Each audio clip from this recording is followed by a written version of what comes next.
my husband just arrived from work. And it's something to celebrate. Something about his job. For celebration, he bought wine. And, tada! Flowers. So, it's autumn. Diba? Sabi niya kasi, baka na magalit ako pag wine lang yung dala niya. So, meron tayong flowers. And cheese. And cheese. Yeah, thank you, dear. Yeah. Yeah, lalagay natin siya sa flower vase. So yeah, binilhan tayo ng roses ni Dudong. May nangyari kasi sa work niya, so mag-celebrate kami. And ito yung binili niyang pasalubong sa akin. And lalagay natin tubig. Filtered water yung nilalagay namin dito para hindi siya yung may puti-puti ganun. So, puputulin ko lang. I don't think kailangan ko siyang putulin. Oh no, kailangan ko siya konti. Putulin konti. Ganun. Masyari siyang mahaba. Oh. Yeah, wow. Ang gaganda ng roses na to ha. Fairness. Oh, ito siya.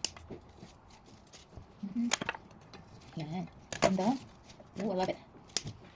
Thank you so much for this one, dear. It's so pretty. Yeah, take shower ready. I'll prepare dinner. Wow. Wow. Di ba kahit nahihirapan na? Yan siya.